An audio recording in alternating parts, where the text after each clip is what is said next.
तो कल्पना कीजिए कि 3 अलग-अलग शहर हैं जो ना एक विशाल ट्रायंगल के आकार में बसे हुए हैं। और मान लीजिए कि सरकार को एक ऐसा विशाल रेडियो टावर लगाना है जिसकी दूरी इन तीनों शहरों से बिल्कुल बराबर हो। राइट, मतलब 1 इंच भी कम या ज्यादा नहीं होनी चाहिए। या एग्जैक्टली। तो अक्सर ना ऐसा माना जाता है कि ये कोई मॉडर्न इंजीनियरिंग की प्रॉब्लम है, लेकिन सच्चाई तो यह है यार कि ये ज्योमेट्री का वो रहस्य है जिसे हमारे प्राचीन गणितज्ञों ने हजारों साल पहले ही सुलझा लिया था। बिल्कुल सही कहा आपने। मतलब हमें अक्सर लगता है कि ज्योमेट्री सिर्फ पन्नों पर खींची गई कुछ सूखी और नीरस सी रेखाएं हैं, लेकिन जैसे ही हम किसी ट्रायंगल के अंदर गहराई में जाते हैं ना, उसके अलग अलग सेंटर्स को खोजना शुरू करते हैं, तो अचानक ये एहसास होता है कि हर एक ट्रायंगल अपने अंदर एक पूरा का पूरा ब्रह्मांड छिपाए बैठा है। क्या हाँ। बात है। और इसी ब्रह्मांड के अपने कुछ बहुत ही सख्त और खूबसूरत नियम हैं। और आज के इस डीप डाइव में हम इसी को डिकोड करने वाले हैं। हमारे सामने आज एक बहुत ही शानदार प्रेजेंटेशन है जिसका नाम है circumcentre and orthocentre, the complete geometry master class. हाँ, और ये ना कोई साधारण ऊपर ऊपर की चर्चा नहीं होने वाली है। इस मास्टर क्लास का दावा है 100% कॉन्सेप्ट कवरेज। मतलब हम हर एक चीज की बिल्कुल गहराई में जाएंगे। यही हमारा आज का मिशन है। हम सिर्फ फॉर्मूलों को तोते की तरह रटने वाले नहीं हैं। बिल्कुल नहीं, हम उनके पीछे के साइंस को समझेंगे। कोई नियम क्यों बना है, वो काम कैसे करता है, ये सब। एग्जैक्टली। तो हम हर एक कॉन्सेप्ट को बहुत ही सिंपल तरीके से डिकोड करेंगे। Now we are on slide 1। यहाँ टाइटल है और एक चित्र बना है जिसमें एक सर्कल के अंदर एक ट्रायंगल है। हाँ, और अगर आप ध्यान दें तो इसमें जो लाल रेखाएं हैं ना, वो परपेंडिकुलर बाइसेक्टर्स हैं जो एक ही बिंदु पर मिल रही हैं। ये चित्र असल में हमारी पूरी मास्टर क्लास का बेस सेट कर देता है। सही बात है। तो हम पूरे लॉजिक के साथ आगे बढ़ेंगे। आप लोगों को समझ आ रहा है ना? तो चलिए अपने पहले रहस्यमयी सेंटर की तरफ बढ़ते हैं। Now we are on slide 2, circumcentre. ये असल में होता क्या है? अगर हम इसकी एकदम बेसिक डेफिनेशन पे जाएं तो सर्कमसेंटर वो बिंदु है जहां एक ट्रायंगल की भुजाओं के लंब समद्विभाजक आपस में मिलते हैं। अंग्रेजी में इन्हें परपेंडिकुलर बाइसेक्टर्स कहते हैं। Okay, let's unpack this. लंब समद्विभाजक सुनने में थोड़ा भारी शब्द लगता है। अगर इसे तोड़ें तो समद्विभाजक का मतलब है एक ऐसी रेखा जो भुजा को ठीक बीच से काटे। राइट, मतलब उसे दो एकदम बराबर हिस्सों में बांटते। हाँ, और लंब यानी परपेंडिकुलर का मतलब है कि वो काटने वाली रेखा उस भुजा के साथ एकदम 90 डिग्री का सीधा एंगल भी बनाए। एकदम सही। और गणित का असली जादू ये है कि जब किसी ट्रायंगल की तीनों भुजाओं के साथ ऐसा किया जाता है ना, मतलब तीनों के बीचों बीच से 90 डिग्री पर रेखाएं खींची जाती हैं, तो वो हवा में इधर उधर नहीं भटकती, कहते हैं। ये सच में जादुई है। लेकिन यहाँ मुझे ना स्लाइड में एक बहुत ही दिलचस्प चीज दिख रही है। एक बुक टेक्स्ट एरर वाला पीला बॉक्स है, एक टाइपो अलर्ट। हाँ, ये बहुत ही शानदार उदाहरण है। ये दिखाता है कि किताबों में जो छपा है वो हमेशा पत्थर की लकीर नहीं होता। राइट, मतलब टेक्स्ट कह रहा है कि OF BC पर परपेंडिकुलर है, जो कि नीचे वाली भुजा है, पर बगल में जो डायग्राम है वो तो कुछ और ही दिखा रहा है। एग्जैक्टली। चित्र साफ दिखा रहा है कि जो रेखा है वो बाईं तरफ जा रही है और AB भुजा को काट रही है, ना कि BC को। तो अगर कोई स्टूडेंट सिर्फ टेक्स्ट रट ले तो वो तो एग्जाम में पूरी तरह कंफ्यूज हो जाएगा। वो 90 डिग्री एंगल इमेजिन ही नहीं कर पाएगा। इसीलिए ज्योमेट्री में ये मेरी सबसे बड़ी एग्जाम टिप है। हमेशा चित्र के विजुअल लॉजिक पर भरोसा करें। अगर रटी रटाई बात चित्र से मैच नहीं कर रही तो रुककर सोचना जरूरी है। बहुत सही पॉइंट है। Now we are on slide 3। यहाँ सर्कमसेंटर की प्रॉपर्टीज दी गई हैं। तो इस सेंटर को हम O कहते हैं और इसकी जो रेडियस है उसे सर्कम रेडियस यानी कैपिटल R से दर्शाते हैं। हाँ, और इसकी सबसे बड़ी खासियत ये है कि ये जो O बिंदु है ना, ये ट्रायंगल के तीनों कोनों से यानी वर्टिसेस A, B और C से बिल्कुल समान दूरी पर होता है। मतलब OA बराबर OB बराबर OC, जो कि हमारी रेडियस R के बराबर है। बिल्कुल। इसको हम उसी अपने वाईफाई राउटर वाला एग्जाम्पल से कनेक्ट कर सकते हैं। जैसे एक तिकोना पार्क है और 3 दोस्त तीनों कोनों पर बैठे हैं। अगर हमें ऐसा राउटर लगाना है कि सबको बराबर सिग्नल मिले, तो वो राउटर ठीक उसी सर्कमसेंटर पर लगेगा और वो जो बराबर सिग्नल पहुंचने की दूरी है वही हमारी रेडियस R है। वाओ, ये एनालॉजी एकदम परफेक्ट है। और स्लाइड में ये भी लिखा है कि ये बिंदु ट्रायंगल के अंदर, बाहर या ऊपर कहीं भी हो सकता है। हाँ, ये फिक्स नहीं है कि हमेशा अंदर ही होगा। इस पर हम आगे डिटेल में बात करेंगे। तो चलिए आगे बढ़ते हैं। Now we are on slide 4। यहाँ सेंटर पे बनने वाले एंगल्स का रिलेशन बताया गया है। एक डबल एंगल प्रॉपर्टी है। ये ज्योमेट्री के सबसे खूबसूरत रूल्स में से एक है। ये कहता है कि सेंटर पर बना एंगल परिधि यानी बाउंड्री पर बने एंगल का ठीक 2 गुना होता है। अच्छा, मतलब अगर ट्रायंगल का ऊपर वाला एंगल ए है तो सेंटर पे जो एंगल BOC बनेगा वो उसका डबल होगा, यानी 2A। एग्जैक्टली। अगर ऊपर 50 डिग्री है तो सेंटर पर वो 100 डिग्री हो जाएगा। और स्लाइड में थीटा और अल्फा का उपयोग करके इसे बहुत अच्छे से सिद्ध भी किया गया है। पर ऐसा होता क्यों है? इसके पीछे का लॉजिक क्या है? इसका कारण ना उन आइसोसेलेस यानी समद्विबाहु ट्रायंगल्स में छिपा है जो सेंटर से कोनों को मिलाने पर बनते हैं। चूंकि OB और OC बराबर है तो अंदर छोटे छोटे आइसोसेलेस ट्रायंगल बन जाते हैं। ओहो, तो जब हम इनके एंगल्स जोड़ते हैं तो ज्यामिति के संतुलन की वजह से वो सेंटर वाला एंगल हमेशा डबल ही निकलता है। बिल्कुल सही। और इसी प्रॉपर्टी को यूज करने के लिए now we are on slide 5। Let's solve example 1। तो सवाल है कि एक ट्रायंगल ABC में एंगल BAC 85 डिग्री है और एंगल BCA 75 डिग्री है, तो हमें एंगल OAC निकालना है। इसे सॉल्व करने के लिए हम इसे 4 सिंपल स्टेप्स में तोड़ेंगे। रटना नहीं है, बस लॉजिक लगाना है। ओके, तो पहला स्टेप क्या होगा? पहला स्टेप है कि ट्रायंगल के तीनों एंगल्स का योग हमेशा 180 डिग्री होता है। हमारे पास 85 और 75 हैं, तो दोनों मिलकर हुए 160 डिग्री। राइट, तो 180 में से 160 गए तो तीसरा एंगल ABC बचा 20 डिग्री। बिल्कुल। अब दूसरा स्टेप है हमारी डबल एंगल प्रॉपर्टी लगाना। अगर परिधि पे एंगल B 20 डिग्री है तो सेंटर पे एंगल AOC कितना होगा? वो उसका डबल हो जाएगा, मतलब सीधा 40 डिग्री। एकदम सही। अब तीसरा स्टेप, जरा उस छोटे ट्रायंगल OAC को देखिए। OA और OC दोनों रेडियस है, तो वो दोनों बराबर होंगे। अरे हाँ, तो वो एक आइसोसेलेस ट्रायंगल बन गया। राइट। तो अब चौथा और आखिरी स्टेप, इस छोटे ट्रायंगल के टोटल 180 डिग्री में से 40 डिग्री तो सेंटर वाले एंगल ने ले लिए, बचे 140 डिग्री। और क्योंकि दोनों भुजाएं बराबर हैं तो ये 140 डिग्री दोनों कोनों में आधा आधा बढ़ जाएगा, मतलब एंगल OAC हो गया 70 डिग्री। बिल्कुल। देखिए, कोई मुश्किल अलजेब्रा नहीं लगी, बस एक के बाद एक कड़ियां जुड़ती गई।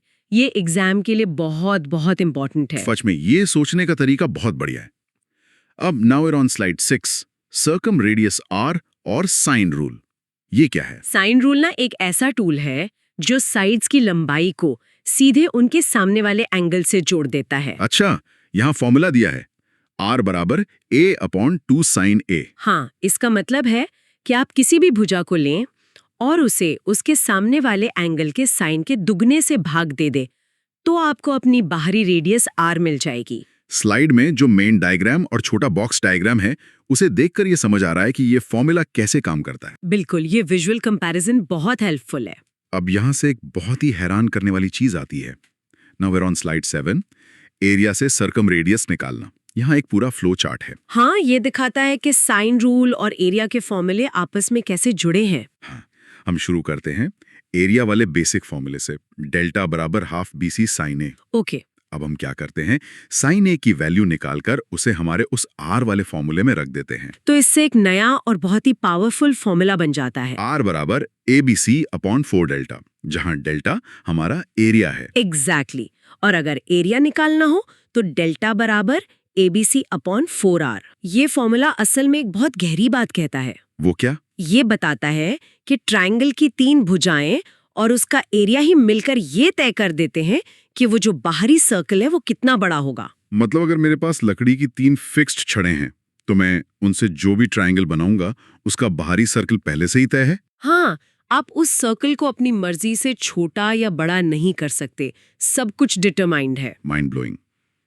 अब एक सवाल और है। हमने कहा था कि सेंटर ट्रायंगल के अंदर भी हो सकता है और बाहर भी। Now we are on slide 8, acute versus obtuse. हाँ, ये बहुत ही विजुअल कॉन्सेप्ट है। अगर ट्रायंगल एक्यूट है, मतलब उसके सारे एंगल 90 डिग्री से कम है, तो वो बहुत सिकड़ा हुआ और बैलेंस्ड होता है। तो ऐसे में जो सर्कमसेंटर है वो ट्रायंगल के एकदम सुरक्षित अंदर ही रहता है। लेकिन अगर हम किसी एक कोने को 90 डिग्री से ज्यादा फैला दें, एक ऑब्ट्यूस या अधिक कोण ट्रायंगल बना दें, तब क्या होगा? वही तो मैं सोच रहा हूँ, ये सेंटर बाहर क्यों भाग जाता है? देखिए, जैसे ही एंगल फैलता है, ट्रायंगल एक तरफ से बहुत चौड़ा हो जाता है। अब उस बाहरी सर्कल को तो तीनों कोनों को छूना ही है ना। हाँ, वो तो उसका काम है। तो इतना चौड़ा फैलने के कारण तीनों कोनों तक पहुंचने के लिए सर्कल को बहुत विशाल होना पड़ता है।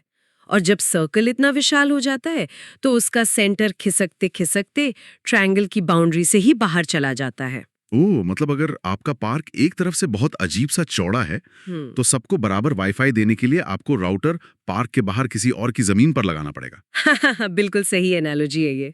और अब आते हैं उस केस पर जो इन दोनों के ठीक बीच में है। Now we are on slide 9, right angle triangle, समकोण त्रिभुज। हाँ, एक्यूट में सेंटर अंदर था, ऑब्ट्यूस में बाहर था। तो जब एंगल एकदम बॉर्डर लाइन यानी ठीक 90 डिग्री का होता है तो सेंटर भी बिल्कुल बॉर्डर पर आ जाता है। मतलब ये जो सबसे लंबी भुजा है, कर्ण या हाइपोटेन्यूज, सेंटर उसके एकदम बीचों बीच आकर बैठ जाता है। एग्जैक्टली। तो समकोण त्रिभुज में आर निकालना बहुत आसान है। आर बराबर हाइपोटेन्यूज का आधा, बस। ये तो एग्जाम के लिए गजब का शॉर्टकट है। सीधा कर्ण को आधा करो और आंसर हाजिर। बिल्कुल। और इसी समकोण त्रिभुज को और गहराई से समझने के लिए now we are on slide 10, the map of centres in a right triangle. ये नक्शा थोड़ा इंटरेस्टिंग है। सर्कम सेंटर ओ तो कर्ण के बीच में है, ये तो समझ आता है। लेकिन ये जो ऑर्थो सेंटर बी है, ये एकदम उस कोने पर जाकर क्यों चिपक गया जहां 90 डिग्री का एंगल बन रहा है? इसके लिए हमें समझना होगा कि ऑर्थो सेंटर बनता कैसे है। ये एल्टीट्यूड्स यानी लंब के मिलने से बनता है। राइट, मतलब किसी कोने से सामने वाले भुजा पर एकदम सीधी 90 डिग्री की रेखा गिराना। हाँ, अब राइट ट्रायंगल में सोचिए, जो दो भुजाएं 90 डिग्री का एंगल बना रही हैं, वो तो पहले से ही एकदम सीधी खड़ी है ना? अरे हाँ, मतलब वो खुद ही एल्टीट्यूड का काम कर रही हैं। बिल्कुल। तो अलग से लंब डालने की जरूरत ही नहीं है। और वो दोनों कहाँ मिल रही हैं? ठीक उसी 90 डिग्री वाले कोने पर। वाओ, इसीलिए ऑर्थो सेंटर वही कोने पर विराजमान हो जाता है।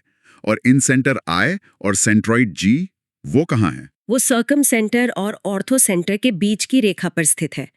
ये पूरा नक्शा दिमाग में रखना बहुत फायदेमंद है। और इसी नक्शे से जुड़ी दूरियां निकालने के लिए now we are on slide 11। यहाँ सारे फॉर्मूले दिए हैं। हाँ, अगर हाइपोटेन्यूज पता है तो सब निकल जाएगा। बीओ यानी सर्कम सेंटर की दूरी तो आर है, मतलब h/2। और सेंट्रॉइड की बात करें तो सेंट्रॉइड मध्यिका को 2.1 के रेशियो में बांटता है। तो जीओ हो जाएगा r/3 यानी h/6। राइट, और बीजी हो जाएगा h/3। और एक और है BI जो है r√2। बिल्कुल। अब चले इन सब का एक प्रैक्टिकल एप्लीकेशन देखते हैं। Now we are on slide 12, ultimate right triangle application, example 2 का पार्ट 1। तो यहाँ भुजाएं दी हैं 9, 40 और 41। तो आर निकालना तो बहुत सिंपल है। हाइपोटेन्यूज 41 है तो आर हो गया 41 का आधा यानी 20.5 सेंटीमीटर। हाँ, और इसी स्लाइड में नीचे एक हिडन ट्रिक भी दी गई है जो कि बहुत कमाल की है। हाँ, राइट ट्रायंगल में इन रेडियस आर निकालने का शॉर्टकट फॉर्मूला है लंब प्लस आधार माइनस कर्ण बाय 2। एग्जैक्टली। तो चलिए इसे सॉल्व करते हैं। लंब है 9 और आधार है 40। दोनों को जोड़ा तो मिला 49। और उसमें से कर्ण यानी 41 घटा दिया तो बचा 8, और 8 का आधा कर दिया तो आ गया 4। तो छोटा आर हो गया 4 सेंटीमीटर्स। देखिए कितना आसान था, बिना किसी लंबी कैलकुलेशन के। अब now we are on slide 13, इसी एग्जाम्पल का पार्ट 2। इसमें हमें पिछले फॉर्मूलों का यूज करके डिस्टेंसेस निकालने हैं। हाँ, तो BI का फॉर्मूला था r√2। छोटा r 4 है तो BI हो गया 4√2 सेंटीमीटर। राइट, और बीओ तो हमने निकाल ही लिया था 20.5 सेंटीमीटर्स। और BG था हाइपोटेन्यूज का 1/3 यानी 41/3, जिसे हम 13 सही 2/3 सेंटीमीटर भी लिख सकते हैं। ये स्टेप बाय स्टेप एप्लीकेशन बहुत क्लियर है। अब आते हैं एक बहुत ही भारी कॉन्सेप्ट पर। Now we are on slide 14, Euler's theorem. हाँ, ऑयलर का सूत्र। ये इन सेंटर और सर्कम सेंटर के बीच की दूरी d निकालने का फॉर्मूला है। d बराबर √r² - 2rr। ये देखने में थोड़ा डरावना लगता है, लेकिन इसके पीछे का जो दर्शन है वो बहुत गहरा है। बिल्कुल। हम जानते हैं कि रियल वर्ल्ड में किन्हीं भी दो बिंदुओं के बीच की दूरी कभी नेगेटिव नहीं हो सकती। हाँ, मैं ये तो नहीं कह सकता ना कि मैं आपसे -5 किलोमीटर दूर खड़ा हूँ। एग्जैक्टली दूरी या तो जीरो होगी या उससे ज्यादा। तो अगर दूरी नेगेटिव नहीं हो सकती तो फॉर्मूले में जो चीज रूट के अंदर बैठी है, मतलब r² - 2rr। हाँ, उसे भी हर हाल में जीरो या उससे बड़ा होना ही पड़ेगा। तो यहाँ से शुरू होता है असली खेल।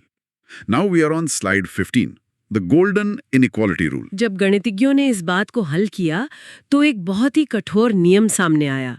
Capital R is greater than और इक्वल टू 2R। यानी बाहर वाला सर्कल अंदर वाले इन सर्कल से कम 2 गुना बड़ा तो होगा ही। ये कोई मामूली फॉर्मूला नहीं है, ये तो ब्रह्मांड का नियम है। बिल्कुल, प्रकृति कभी इससे छोटा बाहरी सर्कल बनने ही नहीं देगी। और ये चीज एग्जाम में एक बहुत बड़ा जाल बन जाता है। जाल कैसे? Now we are on slide 16, exam trap, example 3। यहाँ सवाल है कि एक ट्राइंगल का इन रेडियस 6 सेंटीमीटर है और सर्कम रेडियस 11.2 सेंटीमीटर है, तो उसका एरिया क्या होगा?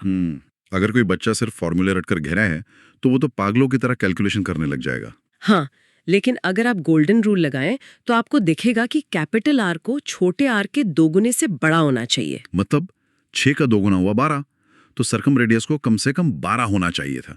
लेकिन सवाल में तो ये सिर्फ 11.2 है, जो कि गणित के नियमों के बिल्कुल खिलाफ है। इसका सीधा सा मतलब है कि ऐसा कोई ट्रायंगल दुनिया में एग्जिस्ट ही नहीं करता। वाओ! तो इसका उत्तर होगा area can not be determined. ये बहुत ही पावरफुल रूल है। अंधाधुंध गणना से पहले हमेशा चेक कर लें। बिल्कुल सही। अब हम अपने दूसरे मुख्य सेंटर की तरफ मुड़ते हैं। Now we are on slide 17, orthocentre की definition. Orthocentre circumcentre से काफी अलग है ना? सर्कम सेंटर में तो हम लाइन को बीच से भी काट रहे थे और 90 डिग्री भी बना रहे थे। हाँ, लेकिन ऑर्थो सेंटर में हम भुजा के मध्य बिंदु यानी मिड पॉइंट की परवाह नहीं करते। अच्छा, हम सिर्फ सामने वाले कोने से एक एकदम सीधी रेखा नीचे गिराते हैं जो बेस के साथ 90 डिग्री का एंगल बनाए। इसे लंब या एल्टीट्यूड कहते हैं।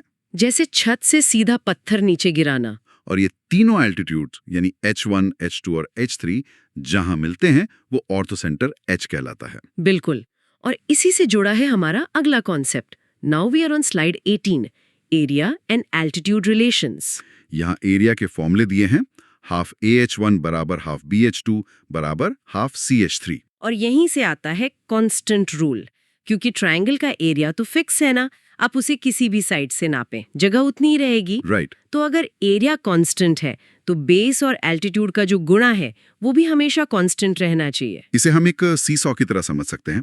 संतुलन बनाए रखने के लिए अगर एक चीज घटेगी तो दूसरी को बढ़ना ही पड़ेगा। एग्जैक्टली। और यही है हमारी सबसे बड़ी एग्जाम टिप, रेशियो रूल। ये रूल कहता है कि ऊंचाइयां अपनी भुजाओं के इनवर्सली प्रोपोर्शनल होती हैं। सरल शब्दों में कहें तो जो भुजा सबसे छोटी होगी उस पर गिरने वाला एल्टीट्यूड सबसे लंबा होगा। बिल्कुल, ताकि छोटी भुजा और लंबी ऊंचाई का गुणा होकर एरिया बैलेंस्ड रह सके। प्रकृति हर चीज को बैलेंस करना जानती है। क्या बात है। और इसी के साथ हमने इस मास्टर क्लास के सारे कॉन्सेप्ट्स कवर कर लिए हैं। Now we are on slide 19, rapid fire revision. चलिए जल्दी से इन 6 बॉक्स का सारांश देख लेते हैं। पहला है सेंट्रल एंगल, एंगल BOC बराबर 2 एंगल A। दूसरा सर्कम रेडियस, R बराबर A/2 साइन A। तीसरा एरिया रेडियस, R बराबर ABC/4 डेल्टा। चौथा है ऑयलर डिस्टेंस, D बराबर √R² - 2RR। पांचवा हमारा inequality rule, capital R is greater than और इक्वल टू 2R। और छठा सबसे काम का right triangle cheat, capital R बराबर हाइपोटेन्यूज का आधा। मैं तो कहूंगा श्रोताओं को इस चीट शीट का दिमाग में स्क्रीनशॉट ले लेना चाहिए। बिल्कुल। अब जरा नॉलेज टेस्ट कर ले। Now we are on slide 20, practice MCQs। चलिए, पहला सवाल, अगर एंगल QPR 60 डिग्री है तो सेंटर पे एंगल क्या होगा? ये तो सीधा डबल एंगल प्रॉपर्टी है। परिधि पर 60 है तो सेंटर पर 120 डिग्री होगा। एकदम सही। दूसरा सवाल, ऑब्ट्यूज ट्रायंगल में सर्कम सेंटर कहाँ होता है? हमने डिस्कस किया था कि वो विशाल सर्कल की वजह से बाहर भाग जाता है, तो उत्तर है आउटसाइड। राइट। और तीसरा सवाल, कैपिटल R और छोटे r का क्या रिलेशन है? हमारा गोल्डन रूल, कैपिटल आर हमेशा 2r से बड़ा या उसके बराबर होता है। परफेक्ट। तो ये तो थी हमारी एक शानदार यात्रा। हमने वाईफाई राउटर से शुरू करके ब्रह्मांड के रूल्स तक का सफर तय किया। सच में ज्योमेट्री की खूबसूरती यही है कि जब आप क्यों और कैसे समझ लेते हैं तो ये सूत्र आपको कहानी के किरदारों जैसे लगने लगते हैं। बिल्कुल। अब जाते जाते मैं आपके लिए 2 विचारोत्तेजक सवाल छोड़ना चाहता हूं जिन पर आप खुद सोचें। हाँ, पहला सवाल क्या है? हमने ऑयलर के रूल में देखा कि कैपिटल आर हमेशा 2r से बड़ा या बराबर होता है। तो वो कौन सा विशेष ट्रायंगल होगा जहां r बिल्कुल 2r के एकदम बराबर हो जाएगा? इसका हिंट ये है कि ये एक ऐसा ट्रायंगल है जहां सब कुछ एकदम परफेक्ट और बराबर होता है। मतलब समबाहु या इक्विलैटरल। सोचिएगा। और दूसरा सवाल ये कि रियल लाइफ में इंजीनियरिंग या जीपीएस नेविगेशन में ऑर्थो सेंटर या सर्कम सेंटर खोजने की जरूरत कहां पड़ सकती है? इन सवालों पर सोचने से आपको